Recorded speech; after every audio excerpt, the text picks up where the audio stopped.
Stphane Dujarric de la Rivière is the spokesperson for the United Nations Secretary-General, Antonio Guterres. He was appointed to this position on 19 February 2014 by the previous Secretary-General of the United Nations, Ban Ki-moon. Dujarric had previously served as spokesman for United Nations Secretary-General Kofi Annan from 2005 to 2006 and then Deputy Communications Director for Secretary-General Ban Ki-moon from 2006 to 2007.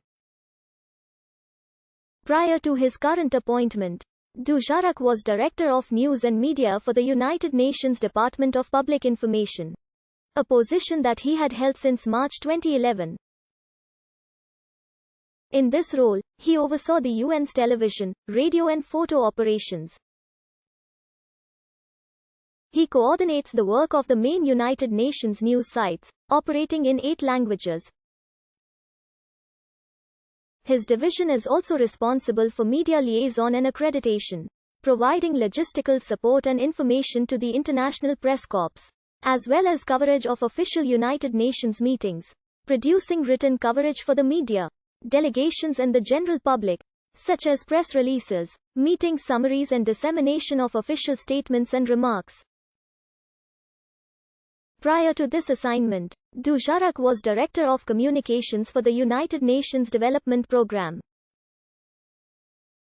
Dujarric was named Chief Spokesman for United Nations Secretary-General Kofi Annan in 2005, after joining the United Nations in 2000 as an Associate Spokesman. During his time as spokesman, he conducted daily briefings for the UN Press Corps and faced questions on a number of crises, notably the oil for food scandal and the Israel-Lebanon conflict. Following Annan's departure, Dujarric worked as Deputy Communications Director for Secretary-General Ban Ki-moon.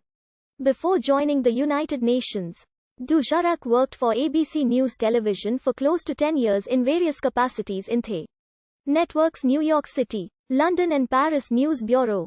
He traveled extensively on assignment to cover major stories throughout Europe, Africa and the Middle East. Born in France, Dujarric has been living in the United States for the most part of the last 40 years. He is a graduate of Georgetown University's School of Foreign Service.